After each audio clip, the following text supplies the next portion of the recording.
भव्यात्माओं, ज्ञानमार्गणा के अंतर्गत मनःपर्य ज्ञान का विषय हम लोगों ने चर्चा में शुरुआत किया है। मनःपर्य पर्याय शब्द का अर्थ जो है वो क्या होता है, मनःपर्य ज्ञान क्या है, मनःपर्य ज्ञान का सामान्य विषय और द्रव्य क्षेत्र काल भाव की अपेक्षा से कुछ इंट्रोडक्शन हम लोगों ने करके दिया है।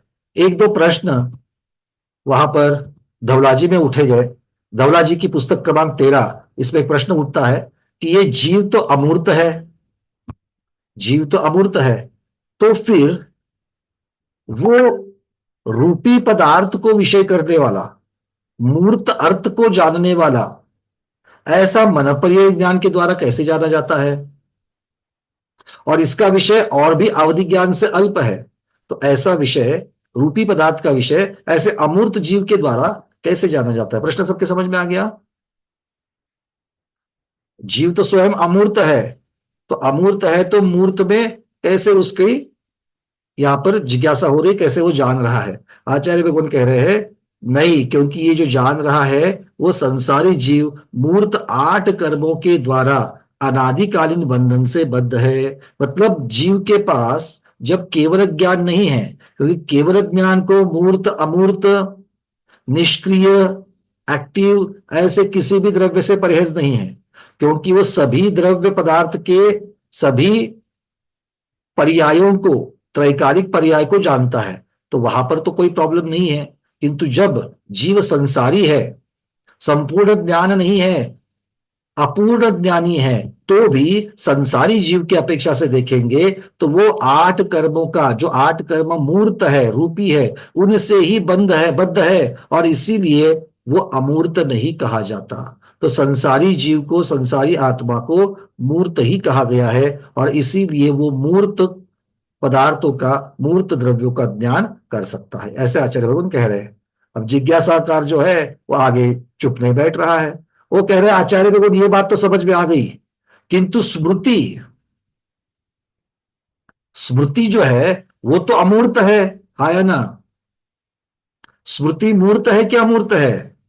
तो स्मृति तो अमूर्त है, तो फिर अमूर्त स्मृति को कैसे जान सकता है? तो आचार्य भगवान कह रहे हैं कि स्मृति जीव से पृथक उपलब्ध नहीं होती।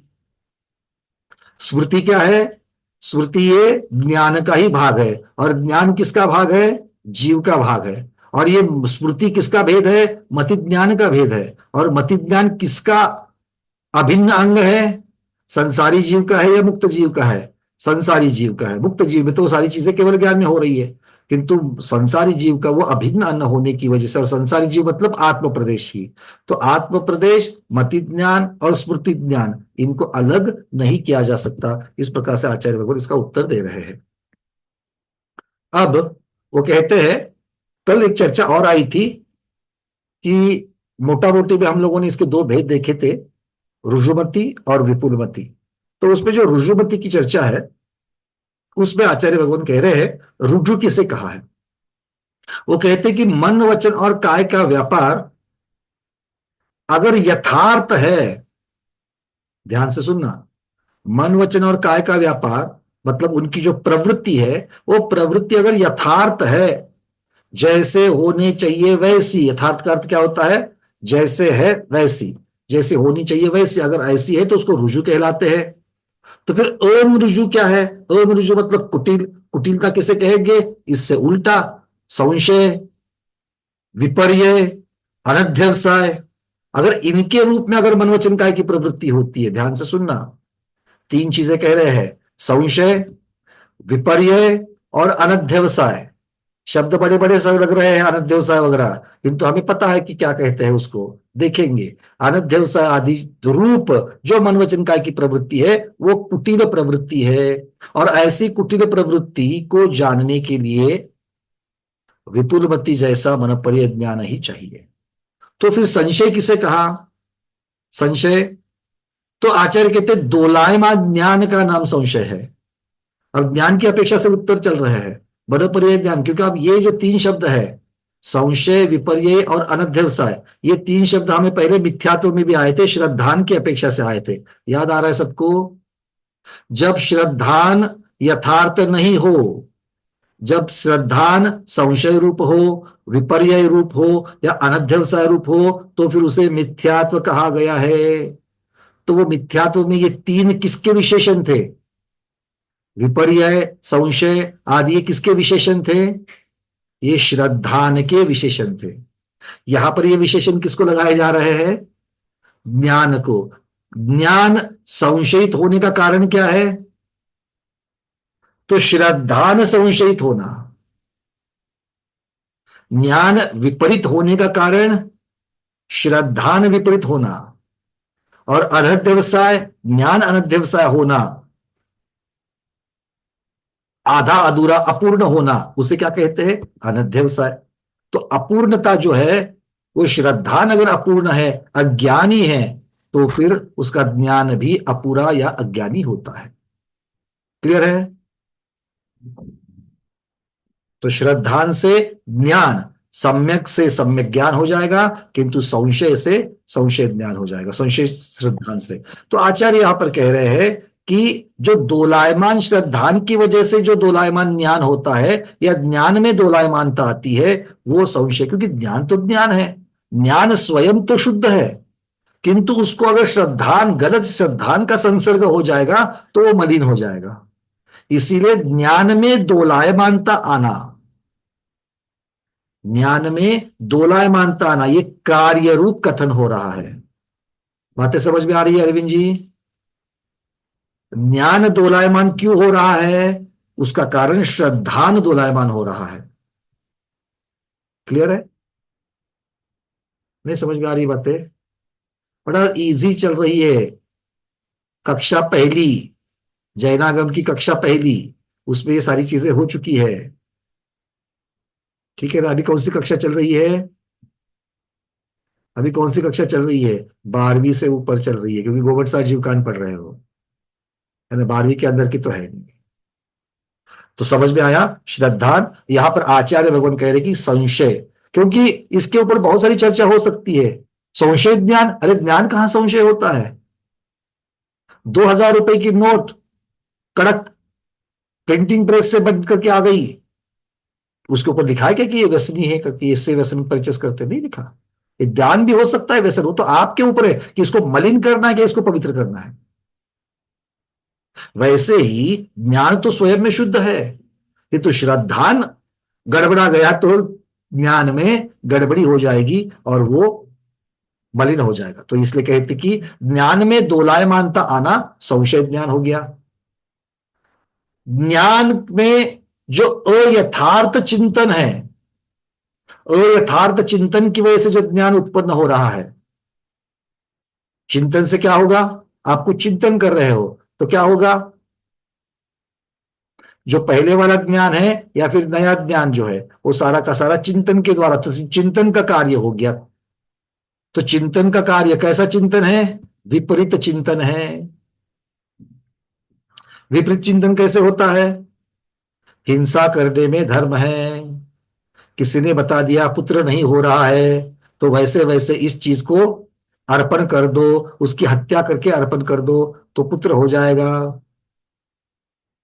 और इसको मानना अयथार्थ विपरीत श्रद्धान हो गया, और इस चीज की जैसा ज्ञान हो गया कि ये विपरीत ज्ञान हो जाएगा। ठीक है? तो इस प्रकार से आचार्य कहते हैं संशय विपर्य। और अनध्यवसाय का मतलब क्या है? अनध्यवसाय मतलब अर्धचिंतन, अपूरा। इस प्रकार से तो विचार करके जो भूल गए हैं, चिंतन करके जो भूल गए हैं, या फिर जिसका भविष्य में चिंतन करेंगे, अभी तक चिंतन किया नहीं है, उस चीज को भी जो ज्ञान जानता है वो मनःपर्यय ज्ञान कहलाता है। और रुजु प्रवृत्ति के साथ जो ज्ञान जानता है वो है रुजुमति, और जो कुटिलता और सरलता दोनों के द्वारा जानता है वो विपुलमति। ये आचार्य भगवान कह रहे हैं। तो प्रश्न यहां पर उठता है कि भगवान, अवधि ज्ञान में तो दर्शन अवधि दर्शन है, क्योंकि ज्ञान दर्शन पूर्वक होता है कि नहीं होता है? छद्मस्तों में ज्ञान दर्शन पूर्वक होता है कि नहीं होता है? और केवलियों में ज्ञान और दर्शन, दर्शन पूर्वक वहां नहीं कहेंगे, ज्ञान और दर्शन साथ में होता है, पर दर्शन होता ही होता है। तो जब तक छद्मस्त है तब तक क्रम बनाना पड़ेगा। क्रम कैसे बनेगा? पहले दर्शन होगा, उसके बाद ज्ञान होगा। पहले दर्शन होगा, फिर ज्ञान होगा। फिर दर्शन में अलग क्या जानेंगे, ज्ञान में अलग क्या जानेंगे? तो आचार्य कहते हैं जानना शब्द आप जो लगा रहे हो वो ज्ञान में ही लगेगा, दर्शन में कुछ जाना नहीं जाता है। तो दर्शन में क्या होता है? दर्शन में देखा जाता है।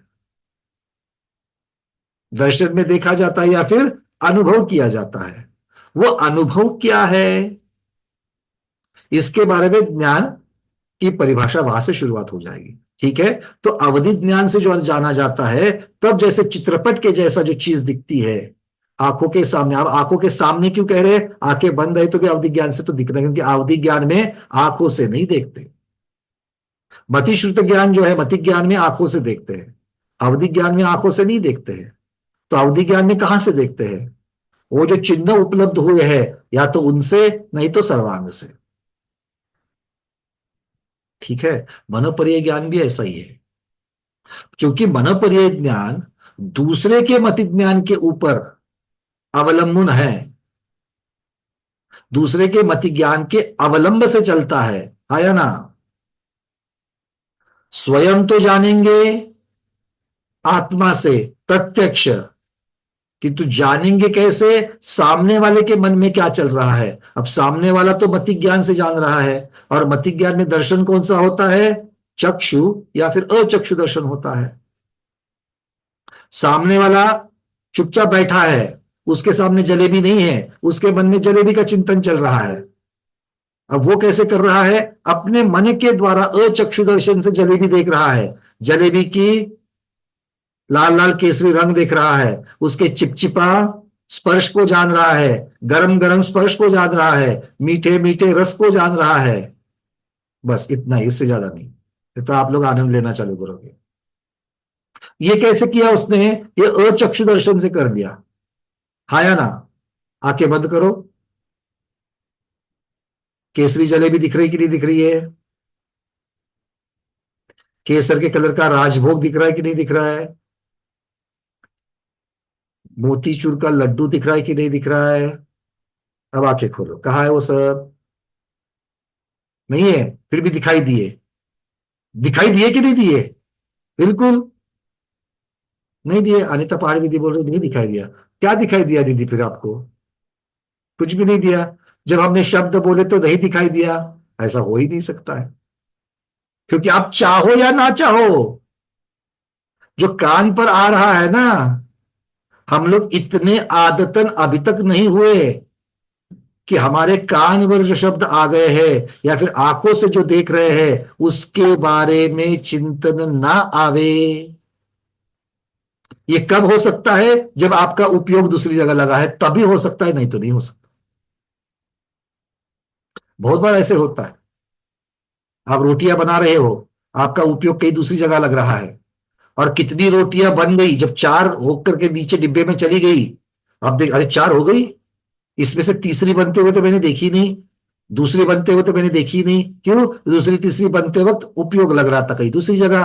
तो बनते हुए देखी नहीं का मतलब क्या है? उसका एहसास ही नहीं हुआ। ऐसा कब हो सकता है? जब उपयोग दूसरी जगह लगा हो तब।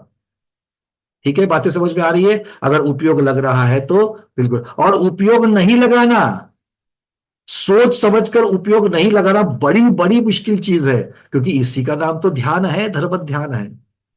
जो बाकी चीजें याद आ रही है उनको बिल्कुल पुरुषार्थ से रोक करके जो चीज चाहिए उसी के ऊपर उपयोग को टिकाना, यही तो धर्म ध्यान है। हाँ या ना? आंखें बंद करके गोमतेज भगवान के चेहरे को देखने का प्रयास करो, करो आंखें बंद करो। गोमतेज भगवान के चेहरे को देखने का प्रयास करो।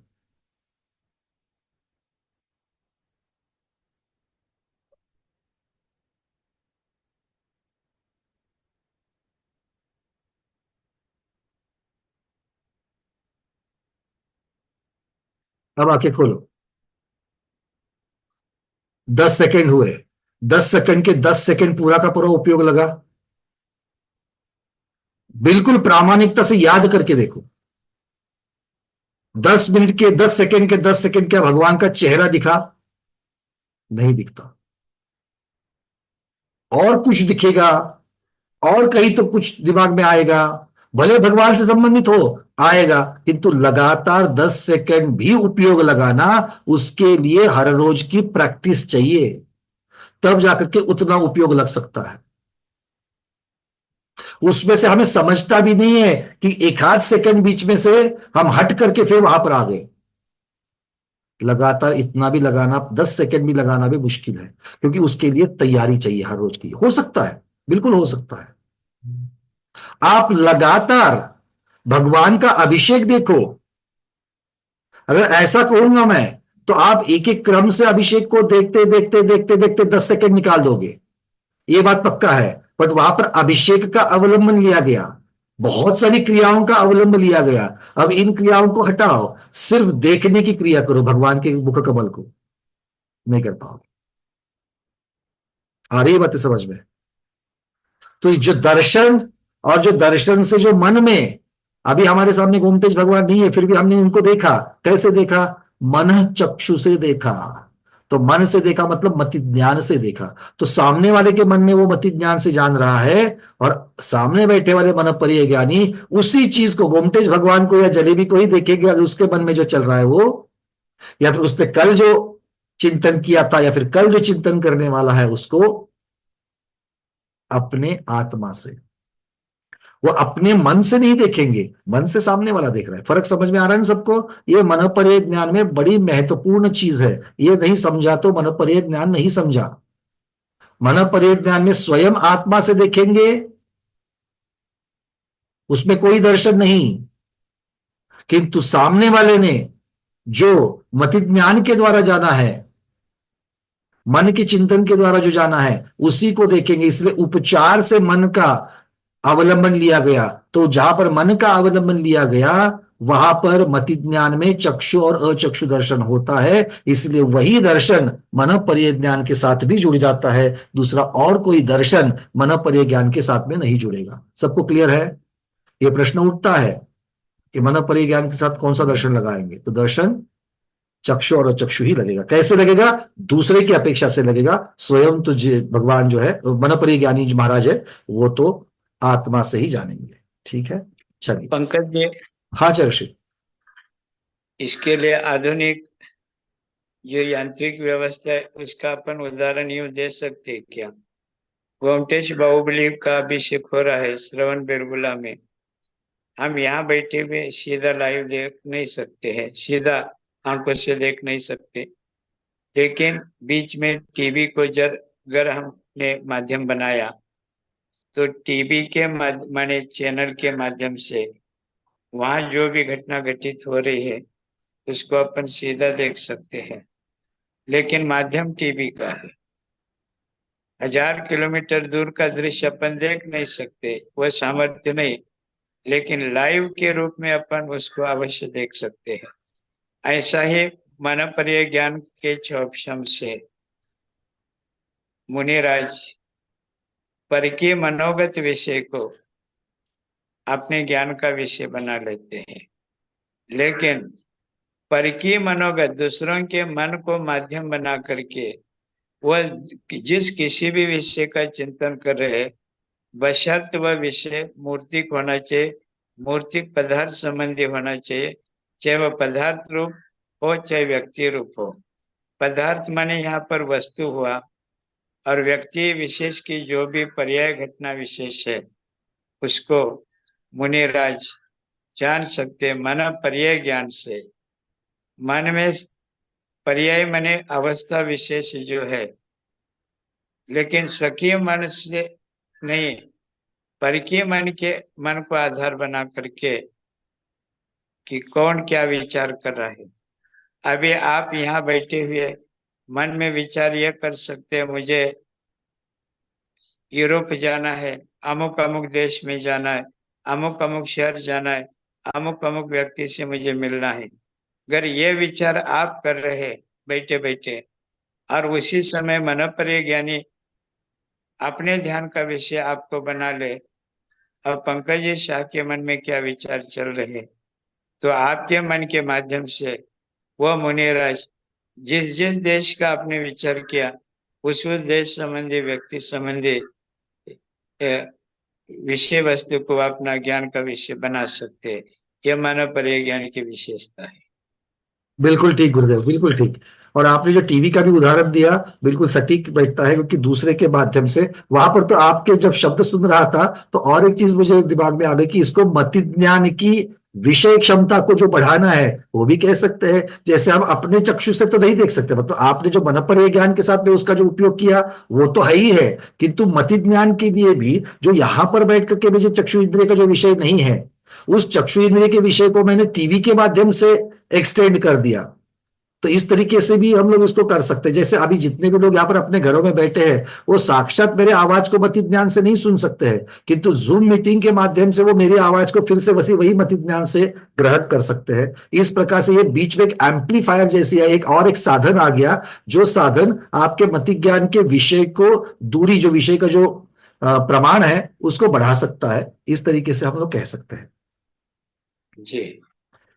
चलिए। अब यहाँ हाँ पर आपको कोई यह भी पूछ सकता है फिर अवधि ज्ञान और मन परिज्ञान में क्या अंतर है। तो हाँ। अवधि, हाँ, आप बताइए तो पंकज जी।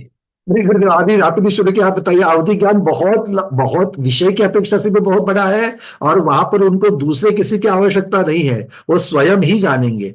तो मनोपर्यय की अपेक्षा से कुछ चीजें जो मनोपर्यय ज्ञानी जान सकते हैं वो अवधि ज्ञानी जानेंगे ही, ये जरूरी नहीं है, क्योंकि अवधि ज्ञानावरण कर्म का अपना अपना क्षय है। इसका मतलब है जैसे सौधर्मेंद्र महाराज नीचे पहली नरक तक ही अगर देखने वाले हैं तो कुछ भी करो तो वो दूसरे नरक का नहीं देख सकते अपने अवधि ज्ञान से। किंतु मनोपर्यय ज्ञानी जो है वो मनोपर्यय ज्ञानी सौधर्मेंद्र महाराज के मन की जो बात है, उनके मन में जब पहली राजू की जो, या और कोई दूसरे अच्युतेंद्र अगर आ गए हैं सब अवसर में, मान लीजिए तो सब अवसर में मनोपर्यय ज्ञानी भी मिल सकते हैं, अच्युतेंद्र भी मिल सकते हैं, और अच्युतेंद्र नीचे चौथी पृथ्वी तक जान रहे हैं, चौथी पांचवी पृथ्वी तक जान रहे हैं, तो वो पांचवी पृथ्वी तक का उनके मन में जो चल रहा है वो भी ये देख सकते हैं।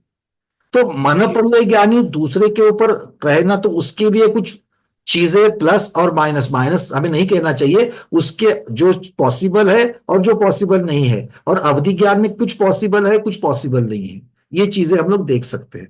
अब मान लो कि अगर किसी के मन में अगर कोई अवधि ज्ञानी है, और अवधि ज्ञानी अपने मन में, क्योंकि अब ये यहां पर सिर्फ ये विषय लगाना पड़ेगा कि अवधि ज्ञान में जो सामने वाला सोच रहा है वो मन से नहीं सोचता है। आचार्य आपका भी मैं यहाँ पर थोड़ा सा कमेंट चाहूंगा। सामने वाले जो व्यक्ति है, जैसे सौदर्मेंद्र की चर्चा करते हैं, सौदर्मेंद्र अगर अवधि ज्ञान से कुछ देख रहे हैं तो उनके मन का व्यापार बीच में नहीं आ रहा है, तो मनोपर्यय ज्ञानी कैसे उसको जानेंगे, क्योंकि वो जब तक मन से चिंतन नहीं होता है तब तक मनोपर्यय ज्ञानी नहीं जान सकते हैं। तो सौदर्मेंद्र जब तक मन से चिंतन नहीं करते हैं तब तक मनोपर्यय ज्ञानी उनके मन से नहीं जानेंगे। तो इस प्रकार की बहुत सारे कॉम्बिनेशन हमको कहा क्या पॉसिबल है कहा क्या पॉसिबल नहीं है, ये सिद्धांत को सामने रखते हुए दोनों दोनों ज्ञानों के जो विषय और उनकी जो सीमाएं हैं उनके अंतर्गत इसका विचार करना पड़ेगा। जी। माने अवधि ज्ञान और मनोपर्य ज्ञान, इन दोनों में बेसिक जो अंतर है वो अंतर तो ये है कि अवधि ज्ञानावरण कर्म के क्षोभशम से अवधि ज्ञान होता है। उस क्षोभशम से वह मनोपर्य ज्ञानी के ज्ञान का विषय बनना चाहे तो वह बन नहीं सकता, क्योंकि अवधि ज्ञान नरक में भी हो सकता है, देव में भी हो सकता है, तिर्यंच को भी हो सकता है, मनुष्य को भी हो सकता है, भोगभूमि मनुष्य को भी हो सकता है क्वचित। लेकिन मनोपर्य ज्ञान मात्र 2.5 दीप में होता है, वह भी मनुष्यों को होता है, आर्य भूमिज को होता है, कर्म भूमिज को होता है, वह भी संयम भावलिंगी मुनि को ही हो सकता है, सभी को होता है ऐसा नियामक नहीं है। दूसरे जिनकी भाव विशुद्धि है, और सबसे बड़ी बात है मनोपर्य ज्ञानावरण कर्म का क्षोभशम जिनका है उनको ही मनोपर्य ज्ञान होता है, सभी मुनि को भी नहीं होता है। क्वचित पंचम काल में अवधि ज्ञान हो सकता है कालांतर से, लेकिन पंचम काल में किसी को मनोपर्य ज्ञान नहीं हो सकता है। मनोपर्य ज्ञान और अवधि ज्ञान में जो अंतर है वो दोनों ही देश प्रत्यक्ष ज्ञान है। यह मति ज्ञान श्रुति ज्ञान की तरह परोक्ष ज्ञान नहीं है। अवधि ज्ञान और मन परिज्ञान यह प्रत्यक्ष ज्ञान है, और दोनों ही एक देश प्रत्यक्ष है, क्योंकि सकल प्रत्यक्ष तो मात्र केवल ज्ञान है। तो प्रत्यक्ष ज्ञान की अपेक्षा एक देश प्रत्यक्ष की अपेक्षा इन दोनों में समानता है। विषमता तत्संबंधी जो ज्ञानावरण कर्म का क्षोभशम है, वह क्षोभशम के अंदर अंतर पड़ने के कारण यह अवधि और मन परिज्ञान में अंतर पड़ता है। मन परिज्ञान थोड़ा सा दूसरों का आधार लेता है, दूसरों के मन का आधार लेता है, लेकिन मन परि अपने अवधि ज्ञानी जो है वह अपने अवधि ज्ञानावरण कर्म के क्षोभशम से आत्मा के अंदर जो ज्ञान है उस ज्ञान के माध्यम से वह सीधे उस विषय को अटैक करता है, माने उस विषय को अपना विषय बना लेता है। यह प्रत्यक्ष और आधार की अपेक्षा इन दोनों में अंतर है। बिल्कुल ठीक, बिल्कुल ठीक गुरुदेव। जैसे जैसे इसकी चर्चा और आगे बढ़ रही है। हाँ, जैसे आकाशवाणी से हम सुबह की बातें सुन सकते हैं, कानों से रेडियो शुरू करें तो ऐसे अवधि ज्ञान सीधा संपर्क कर लेता है और उस विषय को जान लेता है। लेकिन मन परिज्ञान तो टीवी की तरह है, वह दृश्य को आकाशवाणी के द्वारा नहीं देख सकता है, क्योंकि उस आकाशवाणी रेडियो में इस प्रकार की क्षमता नहीं है। वह मात्र शब्दों को सप्लाई करता है, दृश्यों को सप्लाई नहीं करता। जबकि रेडियो जो है, अपने टीवी जो है, वो टीवी दोनों काम कर लेता है। तो ऐसा ही मन परिज्ञान और अवधि ज्ञान में अंतर है। बहुत बढ़िया। सब लोगों के एक कहना है कि बहुत बार आप लोग जो है, जो यहाँ पर उदाहरण दिए जाते हैं लौकिक के, उसको 1:1 लगाने का प्रयास करते हो। ऐसे नहीं है। रेडियो हो, टेलीविजन हो, कौन से कंटेक्स्ट में कहा गया है, इसकी अपेक्षा से बढ़िया से, तो फिर उसके ऊपर प्रश्न पूछना चालू करोगे। ठीक है। यहाँ पर विषय रेडियो और टेलीविजन कैसे कार्य करते वो नहीं है, अवधि ज्ञान और मनोपरि ज्ञान कैसे है, और उसी कंटेक्स्ट में गुरुदेव ने अभी बताया है। ठीक है, चलिए हाँ। उदाहरण उदाहरण तो एक देश होता है। हाँ, बस वो क्या होता है चाहे, बहुत बार क्या होता है ना, लोगों को लड्डू याद रह जाते हैं, गुलाब जामुन याद रहता है, पर सिद्धांत नहीं याद रहता। प्रॉब्लम वो होती है। इसलिए बीच बीच में थोड़ा सा मैं याद दिला देता हूँ कि उदाहरण को उदाहरण के लेवल में रखो और सिद्धांतों को याद रखो। चलिए, पहली गाथा यहाँ पर मनोपर्य की आ रही है। आपके प्रश्नों के लिए आपने हाथ ऊपर किया है, पर चूंकि विषय अभी तक हमने शुरुआत ही नहीं की है, पहले गोबट सार में नेमिचंद्र सिद्धांत चक्रवर्ती क्या कहते हैं उसको सुनते हैं, उसके बाद में आपके प्रश्नों को लेते हैं, क्योंकि बहुत बड़ा विषय है ये भी।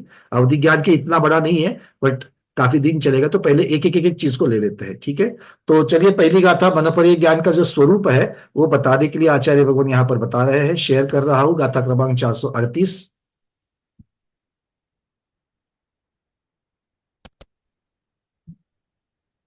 चिंत्यम चिंत्यम वा अद्धम चिंत्यमनेय भेय गयम मन पज्जवंति उच्च जम जानई तम कुदर लोये।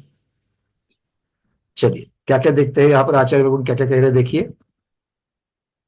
चिंतिम चिंतियम चिंतियम वा, चिंतित और अचिंतित दोनों को मिलाकर के हलंत निकल गया। चिंतियम अचिंतियम वा, तो अ से म का हलंत निकल गया है, तो चिंतित अचिंतित।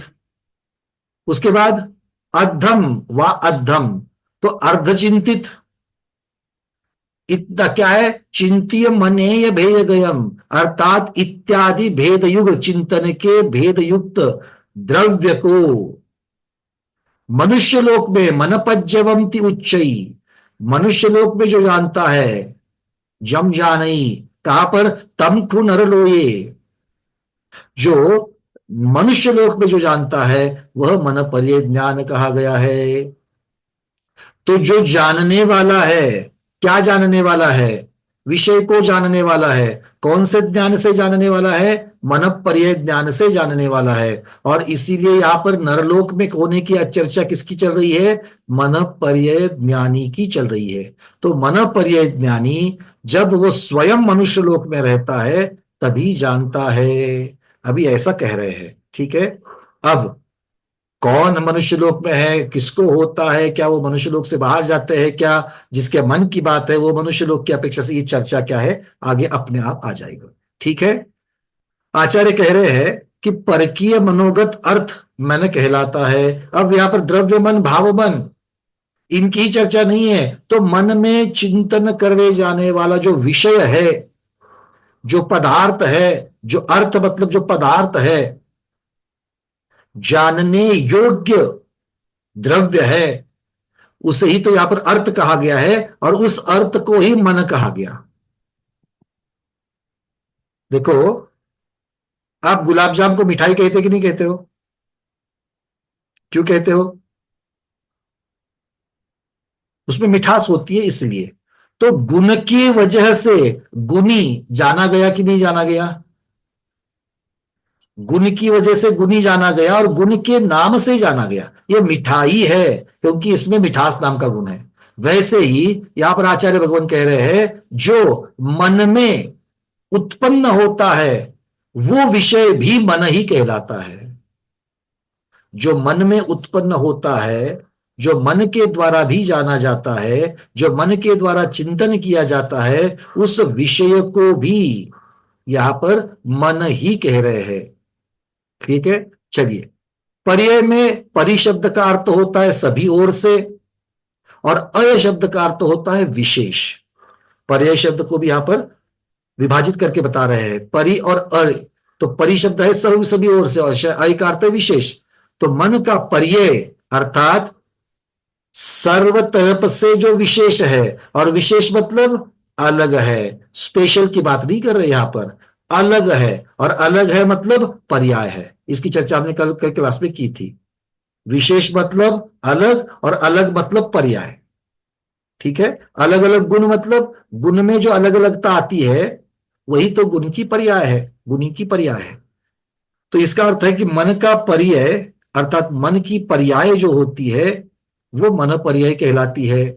उस मन की पर्याय अर्थात विशेषों को, अर्थात अलग उनको मन पर्याय कहते हैं। तथा उसके सहचर से, उसके सहकारिता की वजह से ऐसा मन पर्याय का जो विषय जिस ज्ञान के द्वारा जाना जाता है, उस ज्ञान को भी मन पर्याय ज्ञान कहा जाता है। तो मन शब्द आ गया, फिर पर्याय शब्द आ गया, तो मन पर्याय के साथ जुड़ा हुआ ज्ञान ज्ञान भी मन पर्याय है। इसलिए मन पर्याय ज्ञान क्यों कहते हैं, ऐसा कहा जा रहा है ना?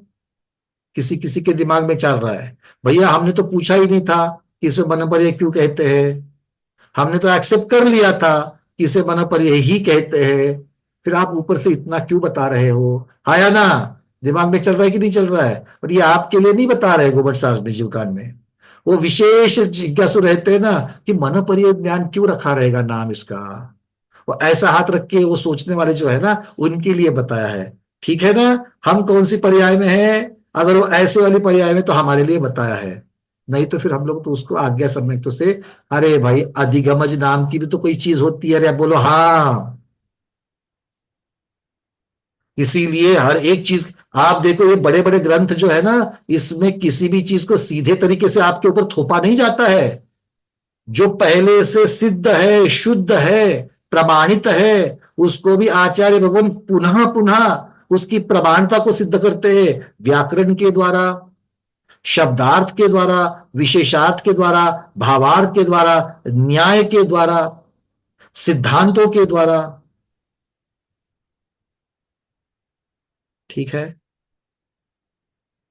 ठीक है भैया, आप कहते होंगे तो ठीक ही होगा। चेहरे ऐसे बोल रहे हैं आपके, नहीं स्मिता दोषी दीदी? अच्छा, मतलब स्मिता दीदी को कह रहे हैं भैया बोलते मतलब ठीक नहीं बोलते होंगे। अच्छा, ऐसा भी नहीं है, कोई बात नहीं, बातें समझ में आ रही है ना? थोड़ा थोड़ा क्या है ना कि रुक्ष लग सकता है, इसलिए बीच बीच में मैं बता रहा हूं कि इन चीजों की तरफ अब हमारा ध्यान जाना चाहिए कि ये शब्द कैसे बना, मन पर्यय।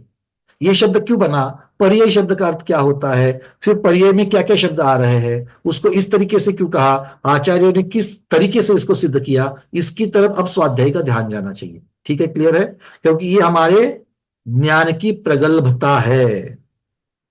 चलो,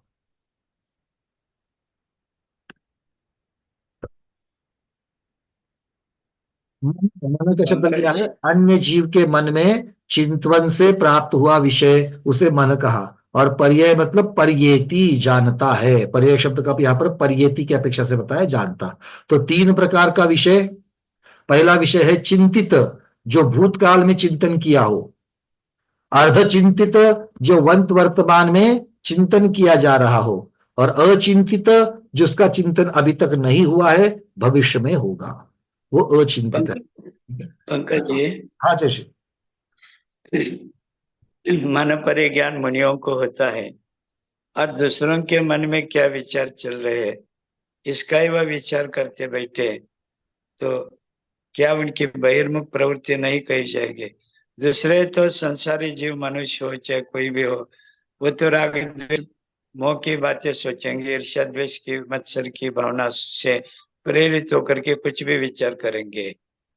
तो दूसरों के मन में क्या चले इसे जान करके मुनियों को इससे क्या लाभ है? हाँ, पंच परमेष्टि माने आचार्य उपाध्याय साधु या श्रुतधर, ऐसे मुनि जो द्वादशांग ज्ञान के धारी है, उनके मन में क्या चिंतन चल रहा है, अनुप्रेक्षाओं का, तत्वों का, द्रव्यों का, धर्म ध्यान, शुक्ल ध्यान का विषय, तो उस विषय को जान ले तो ठीक है, कोई बात नहीं। लेकिन पर की मनोगत विषय को जानने से साधक का क्या साध्य होने वाला है? बड़ी सुंदर जिज्ञासा गुरुदेव आपने रखी, पर की अपेक्षा से।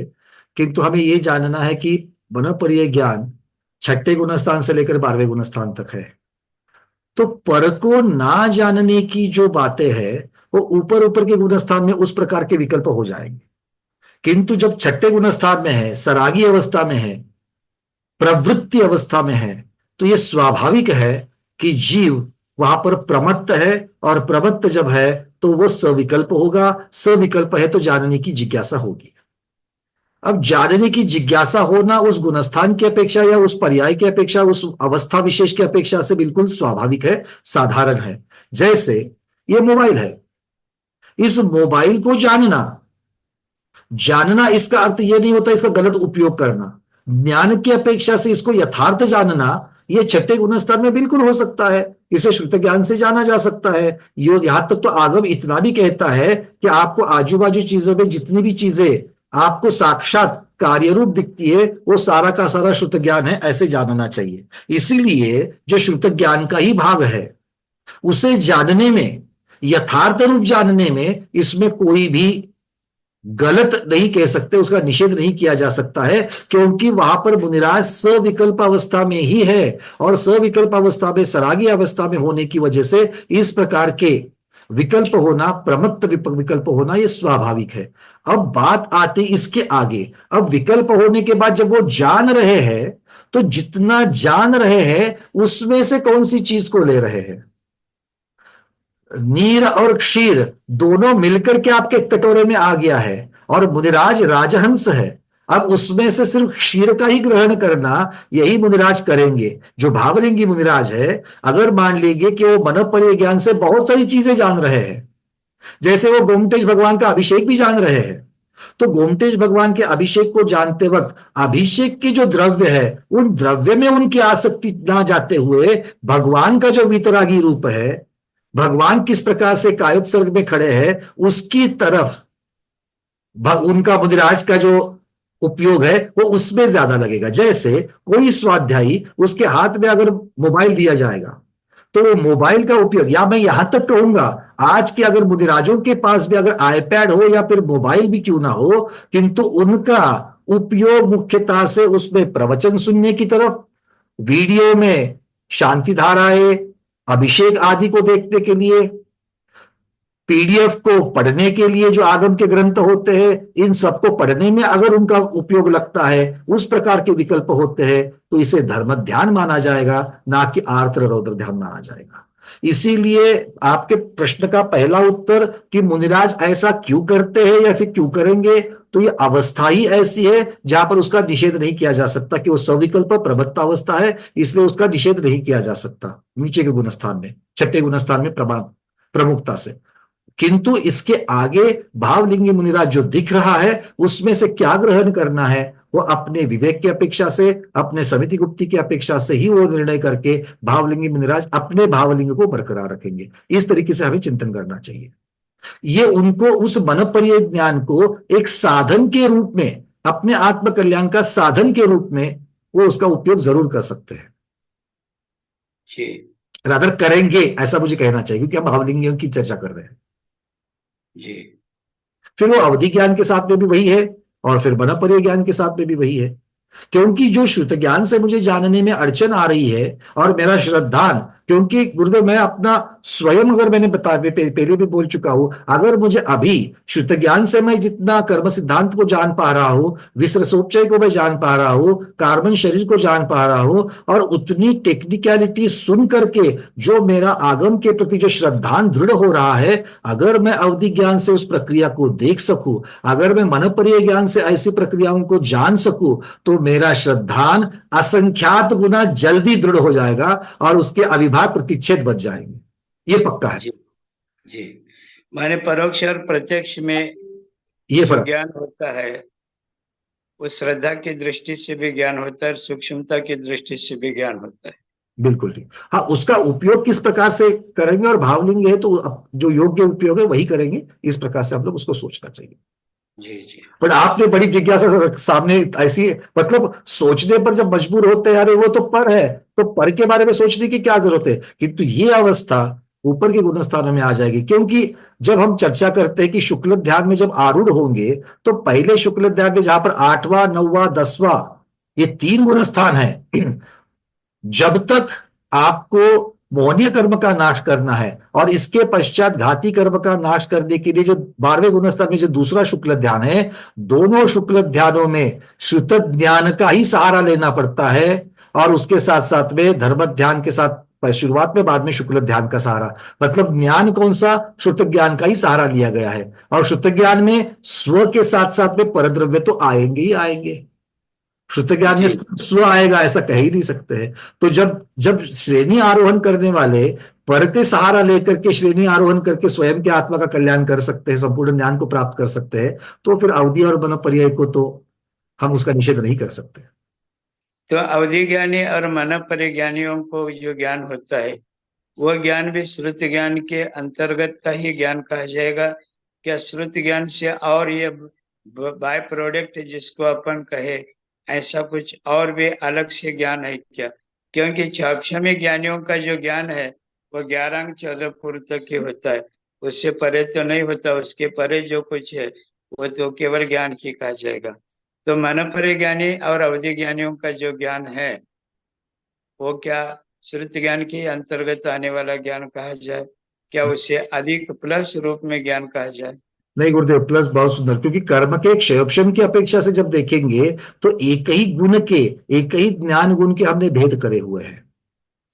सम्यक ज्ञान अभेद रूप से सम्यक ज्ञान ही है, गुण की अपेक्षा से एक ज्ञान गुण ही है, किंतु व्यवहार से उसके जो अलग अलग भेद किए गए हैं, इसीलिए श्रुत ज्ञान अलग है, अवधि ज्ञान अलग है, मनपर्य ज्ञान है। क्योंकि इनके द्रव्य क्षेत्र काल भाव की अपेक्षा से विषय अलग है, जानने की प्रक्रिया अलग है, जानने के स्वामियों की अपेक्षा से उसके स्वामी अलग अलग है, इसीलिए इसके भेद किए गए हैं। किंतु जानने के पश्चात जो जाना गया है वो श्रुत ज्ञान का ही भाग, जानने की अपेक्षा वो अवधि ज्ञान से जाना गया, वो मनपर्य ज्ञान से जाना गया। किंतु आपने जाना क्या, जाना तो आपने श्रुत ज्ञान ही जाना।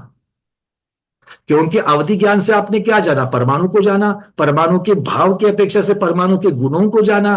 किंतु गुण, परमाणु, द्रव्य, उद्गल, ये सब कुछ तो श्रुत ज्ञान का ही भाग है। तो इनडायरेक्टली फाइनली आपने अंत में क्या जाना, तो श्रुत ज्ञान ही जाना, उसके बाहर जी का तो जान ही नहीं सकते। क्योंकि इस सबको आपने अक्षरात्मक रूप में जाना है, यह बहुत महत्वपूर्ण बात है, जो सिद्ध करेगी कि यह श्रुत ज्ञान का भाग है। आप भले प्रत्यक्ष जान रहे हो, किंतु प्रत्यक्ष जानने के पश्चात मोबाइल को मोबाइल, परमाणु को परमाणु, कार्बन वर्गना को कार्बन वर्गना ही तो जान रहे हो, और वो अक्षरात्मक ज्ञान से जान रहे हो। और चूंकि अक्षरात्मक ज्ञान से जान रहे हो, वो श्रुत ज्ञान का ही भेद हो गया, वो श्रुत ज्ञान में ही निहित हो गया। इस प्रकार से जी हम उसको समझ सकते हैं। ठीक ठीक। चलिए, हो सकता है आप लोगों को मेरा वीडियो थोड़ा सा फ्रीज हो जैसा लग रहा हो, क्योंकि इंटरनेट थोड़ा स्लो हो चुका है, पर शायद आवाज आप तक पहुंच जाएगी। चलिए थोड़ा सा आगे बढ़ते हैं।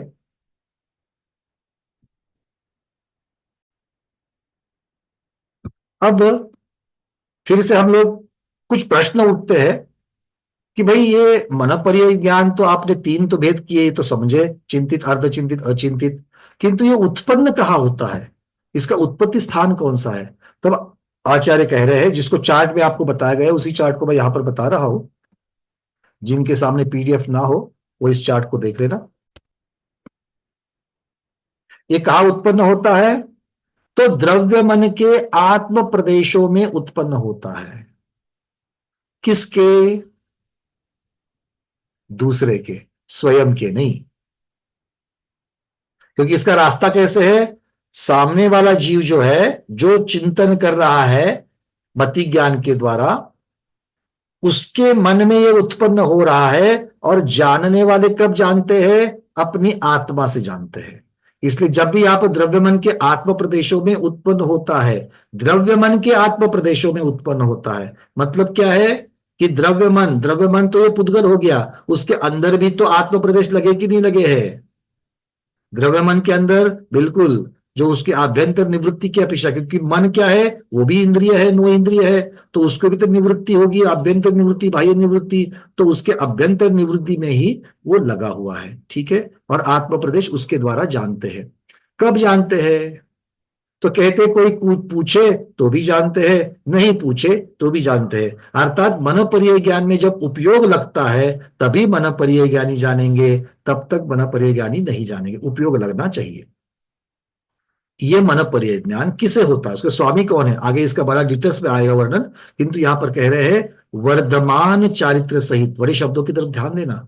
वर्धमान चारित्र जिनका है, मतलब आज जिनका संयम इतना है, आज से कल उससे अच्छा, कल से परसों अच्छा, परसों से तरसों अच्छा, तो जिनका चारित्र बढ़ते बढ़ते जाता है, चारित्र में दोष लगते के नीचे नहीं की आ जाते हैं, तो जिनका वर्धमान चारित्र है, ऐसे सकल संयमी महाव्रती और रिद्धिधारी मुनिराज, तीन चीजें बताई। एक तो भावलिंगी संयमी मुनिराज होने चाहिए, चारित्र वर्धमान होना चाहिए, और तीसरा रिद्धि प्राप्त चाहिए, ठीक है। चलिए, किसे जानता है, जानने का विषय क्या है, तो कहते हैं रूपी पदार्थ और कर्म सहित संसारी जीव, मतलब पुद्गल द्रव्य और संसारी जीव द्रव्य, इनको ये ज्ञान जानता है।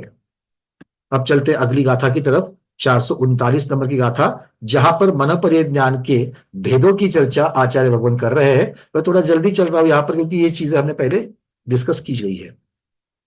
अब गाथा के द्वारा इसको समझते हैं।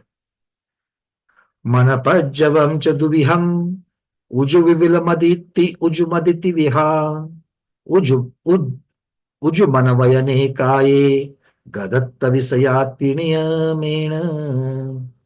मन पर्य ज्ञान, मन पज्जव च दुविहम, दुविहम दो प्रकार का है, द्विविध, उसको संस्कृत हो गया, प्राकृत में दुविह। कौन सा वह है, उजु और विपुल मदी। तो मदी शब्द जो है वो उजु के साथ भी लगेगा और विपुल के साथ भी लगेगा। उजु मदी अर्थात रुजुमती, और विपुल मदी मतलब विपुल मती, ठीक है। उसके बाद, और ये कैसा है, ये तिविहा, उनके आगे तीन प्रभेद हो जाएंगे, इनके आगे तीन प्रभेद हो जाएंगे, किसके, रुजुमती के और विपुलमती के, एक एक के तीन तीन भेद प्रभेद हो जाएंगे। कौन से होंगे, उजु मन वयन काये, अर्थात रुजु मन, रुजु वचनगत और रुजु कायगत। यहां पर उजु शब्द जो है वो मन के साथ, वयन के साथ और काय के साथ, तीनों के साथ में लगेगा, तो ये तीन भेद हो जाएंगे, ठीक है। गदत्त विषयातिनियमेन, मतलब ये इन विषयों को जो नियम से अपना विषय बनाता है वो क्या है, ये रुजुमती की चर्चा कर रहे हैं। तो मनपर्य ज्ञान में शुरुआत में उन्होंने बताया दो भेद है, रुजुमती और विपुलमती, और आगे उन्होंने रुजुमती के तीन भेद बताए। तो तीन भेद कौन से हैं, रुजु मनगत, रुजु वचनगत और रुजु कायगत। अब रुजु मनगत किसे कहेंगे, क्योंकि प्रश्न उठता है मन को रुजुपना कैसे प्राप्त होता है, मन को रुजुपना कैसे प्राप्त होता है। तब आचार्य कह रहे हैं जो अर्थ जिस प्रकार से स्थित है उसका उसी प्रकार से चिंतन करने वाला मन रुजु है, नहीं तो उसके विपरीत अनुरुजु हो जाएगा। जो जैसा है वैसा ही चिंतन करो। नमक नमकीन ही होता है, तो चिंतन कर रहे हैं नमक का,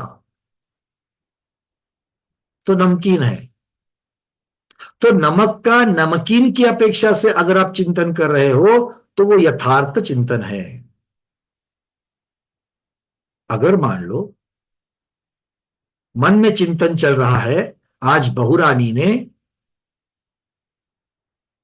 दाल में नमक डाला या सफेद भूरा डाला। मन में क्या चिंतन चल रहा है? बहुरानी ने आज दाल में नमक डाला या सफेद भूरा डाला। ये कब चल रहा है? जब शुरुआत में चल रहा है तो भाई ये बात अलग है। अब दाल चखली है, दाल चखली है और नमक कम लग रहा है, नमक कम लग रहा है, तो यथार्थ चिंतन क्या होना चाहिए? नमक तो डाला है किंतु कम पड़ा है, नमक तो डाला है किंतु कम पड़ा है। ये हो जाएगा रुजु मनगत विषय। और अगर मन में ये आ रहा है कि नमक डाला है क्या सफेद भूरा,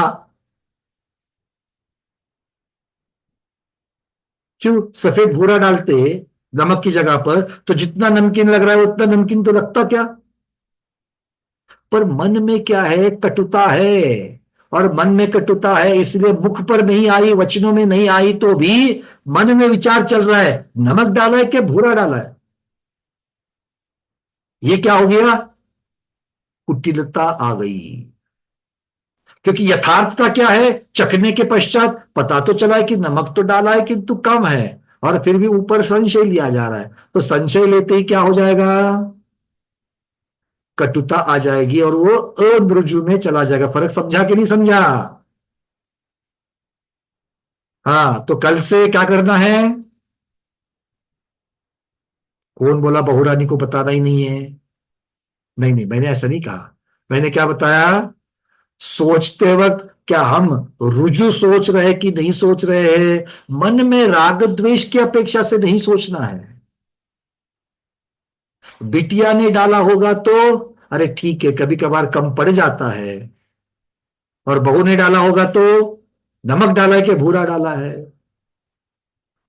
समझ में आ रही बातें? रुजु और अनरुजु।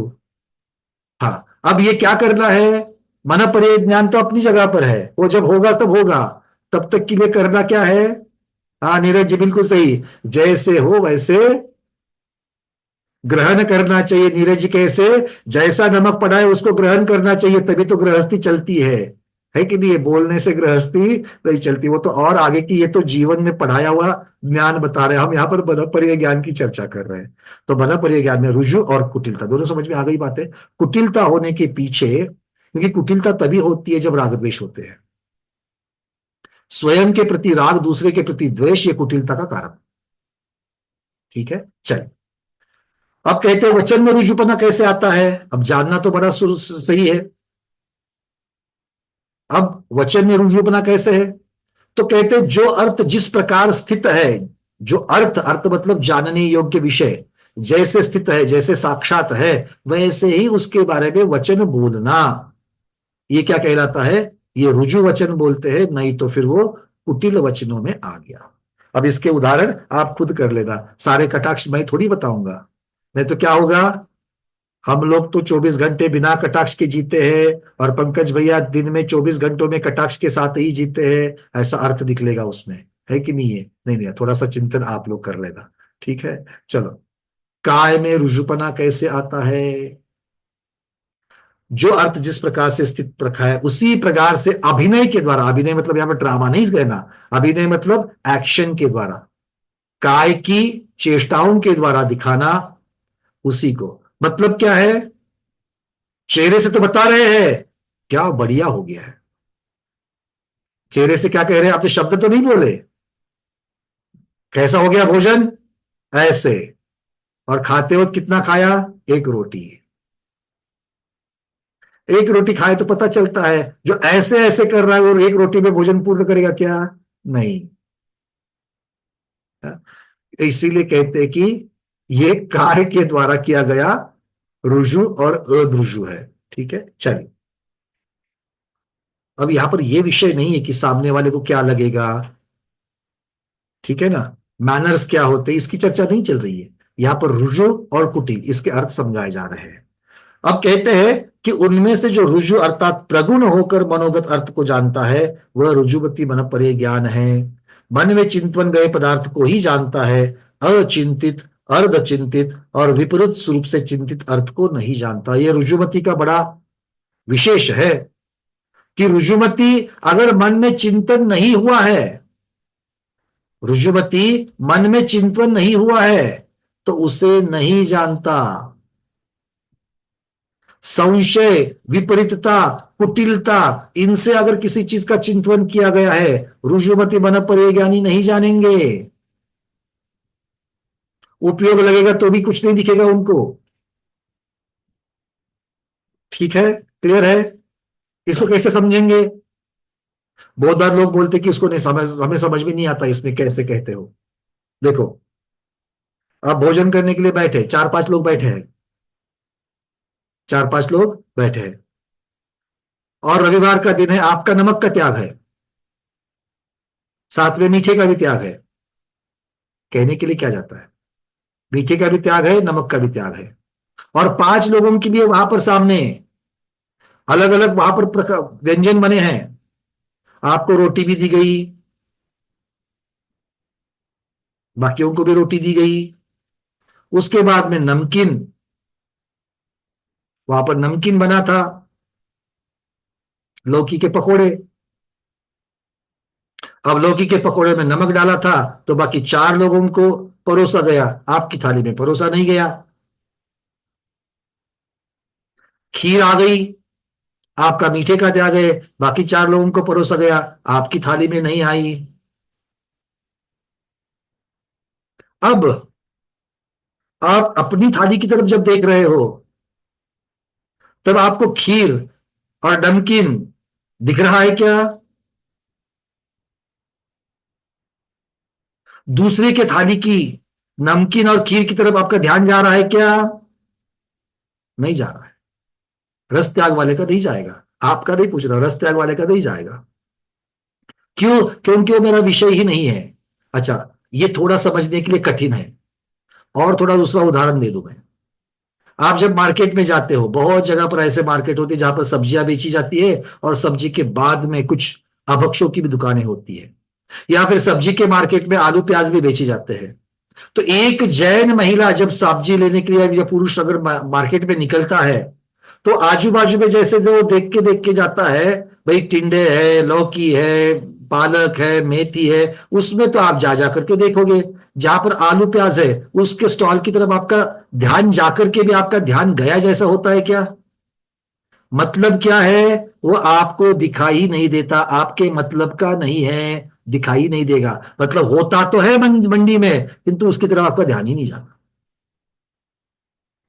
वैसे ये रुजुमन वाले हैं, रुजुमन वाले को वो दिखेगा ही नहीं, कुटिलता वाली चीजें दिखेगी नहीं।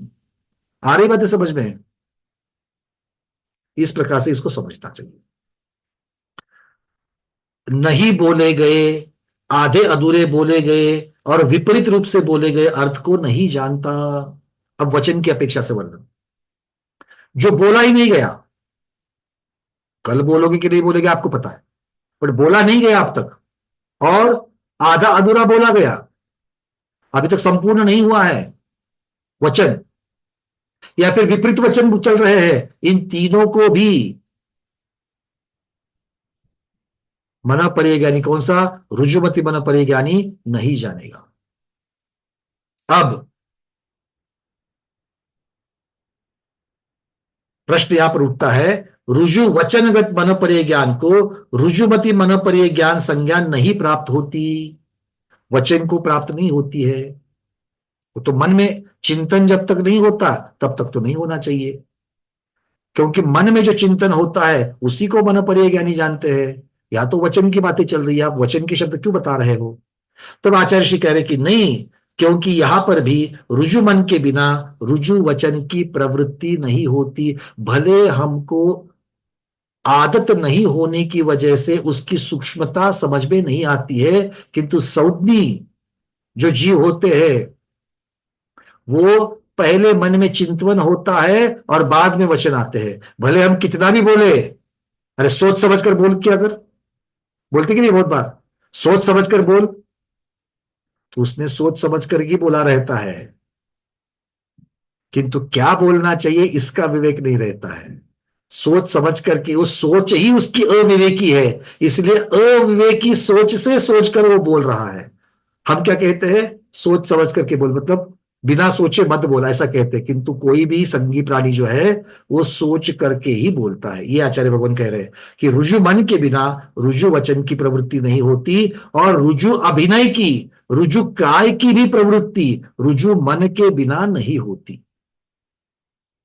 आपको मुद्रा से जो अभिनय करना है, मुद्रा से जो आपको दिखाना है, उसकी चर्चा चिंतवन पहले मन में होता है और बाद में वो कमांड शरीर को दी जाती है। बहुत बार आदतन होने की वजह से हमें उसकी सूक्ष्मता नहीं समझ में आती है कि क्या इसके बारे में सोच समझ करके हम बोल रहे हैं कि नहीं बोल रहे हैं। बहुत बार आप लोग पूछते हैं कि भैया ये उदाहरण आप कैसे देते हो, तो मेरे मुख से निकल जाता है, क्या बोलता हूं मैं, अरे पता नहीं यार, पहले तो मैंने कैसे इसके बारे में सोचा नहीं था, वो तो स्पॉन्टेनियसली वहां पर मैंने उसको बोल दिया। बट ये तो इसलिए ऐसा बोला जाता है क्योंकि उसकी सूक्ष्मता की तरफ मेरा ध्यान नहीं है, किंतु बिना सोचे बिना चिंतवन के वो उदाहरण मेरे वचन में, मेरे वचनों में आ ही नहीं सकता है। बातें क्लियर हो रही है? कोई भी हमारा वचन, कोई भी शरीर से किया गया प्रवृत्ति या अभिनय जो है वो बिना चिंतवन के नहीं होती है।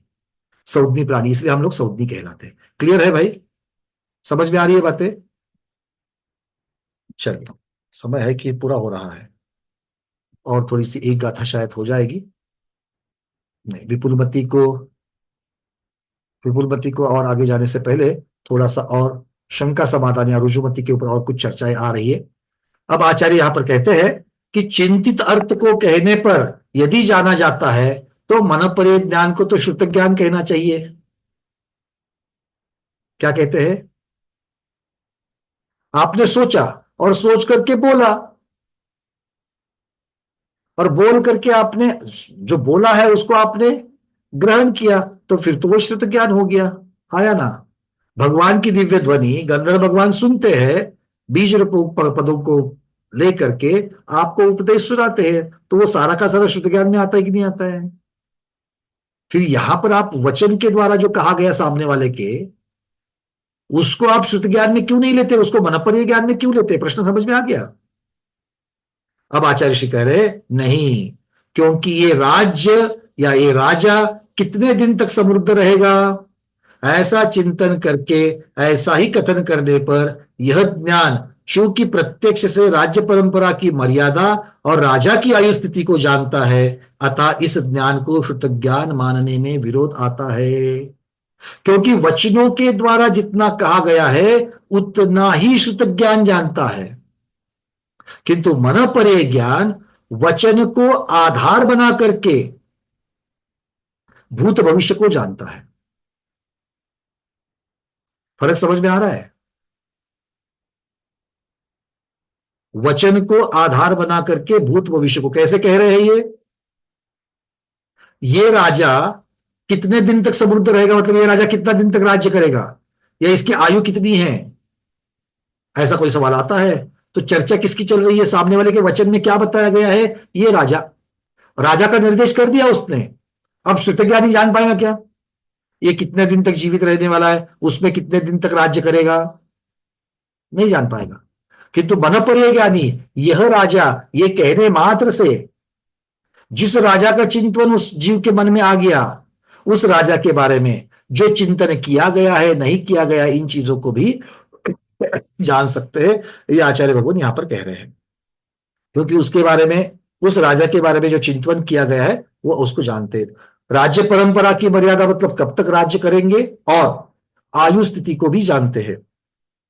जो रुजु भाव से विचार कर अर्थात और रुजु रूप से अभिनय करके दिखाए गए अर्थ को जानता है, वह भी रुजुमति मन परिज्ञान है, क्योंकि रुजुमति के बिना काय की क्रिया रुजु होने में विरोध होता है। अर्थात रुजु चिंतवन से जो रुजु वचन बनते हैं, रुजु चिंतवन से जो रुजु काय की चेष्टाएं क्रियाएं बनती है, उनके आधार से भी मन परिज्ञानी उस विषय को जानते हैं। और इसीलिए मन परिज्ञान के, रुजुमति मन परिज्ञान के 3 भेद कर दिए, रुजु मनगत, रुजु वचनगत और रुजु कायगत। ये तीनों को आधार बनाया जा सकता है।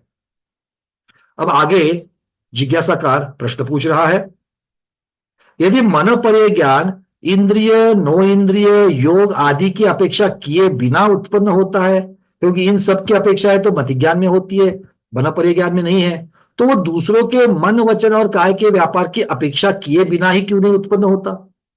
सामने वाले के वचनों का क्यों इंतजार करते हैं? सामने वाले के अभिनय का, काय की क्रियाओं का क्यों इंतजार करते हैं? ऐसा प्रश्न पूछा गया।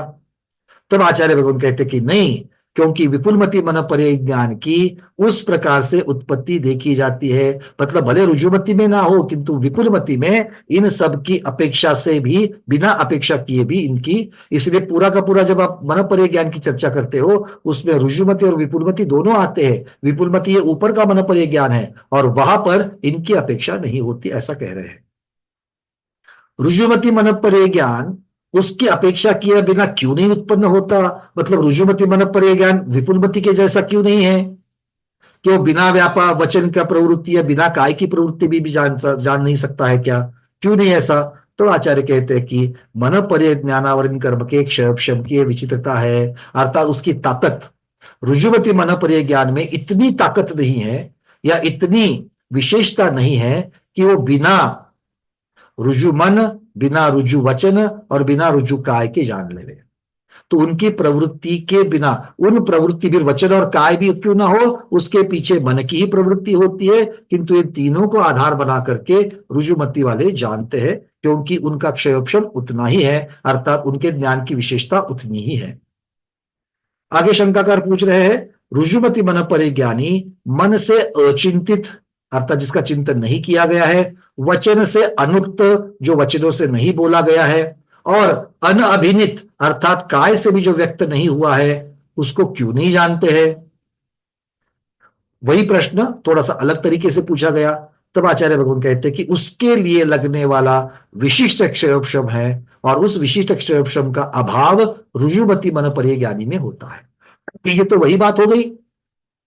आप देशावधि ज्ञान वाले को पूछो, तुम परमाणु को क्यों नहीं जानते? जब अवधि ज्ञान परमाणु को जानता है, तो देशावधि वाले तुम क्यों नहीं जानते? तो उत्तर क्या होगा? मेरा अक्षरोपशम उतना नहीं है।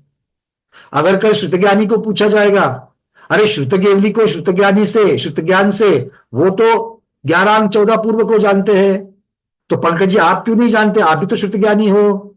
तब मैं क्या कहूंगा? भगवान, मेरा क्षयोपशम श्रुत केवली के श्रुत ज्ञानावरण कर्म के क्षयोपशम की इतना नहीं है, इसलिए मैं नहीं जानता। वैसे रुजु मन परिज्ञानी कहेंगे, मेरा क्षयोपशम जित उतना नहीं है कि मैं बिना कहे हुए, बिना काय से अभिनीत ऐसे चीजों को जान। ठीक है, बात समझ में आ गई। इसलिए रुजुमति मन परिज्ञान को इन सब की आवश्यकता होती ही होती है। दूसरे के मति में स्थित पदार्थ मति कहा जाता है। इन सबके साथ, रुजु के साथ मति शब्द लगाया, विपुल के साथ मति शब्द लगाया। ये मति शब्द क्यों लगाया? आप बता रहे हैं कि दूसरी के मति में, दूसरी के स्मृति आदि जो मति है, उनमें स्थित पदार्थ मति कहलाता है, और विपुल का अर्थ होता है विस्तीर्ण, विशाल। तो जिसकी मति विपुल है, विशाल है, उसी को विपुलमति कहा जाता है, उसी को विपुलमति कहा जाता है। और वो विपुलमति मन परिज्ञान 6 प्रकार का होता है। रुजुमति तो 3 प्रकार का होता है, और विपुलमति 6 प्रकार का होता है। सरल वाले 3 को जानता है और कुटिल वाले 3 को भी जानता है। इस प्रकार का ये विपुलमति मन परिज्ञान, इसके बारे में चर्चा, उसके बारे में जानकारी हम कल के क्लास में करेंगे। आज के स्वाध्याय में इतना ही। आज के स्वाध्याय को गुरुओं के श्री चरणों में बारंबार नमोस्तु वंदामि इच्छाकार करते हुए यही पर समापन करते हैं। जैनम जयतु शासनम, जैनम जयतु शासनम, जैनम जयतु शासनम।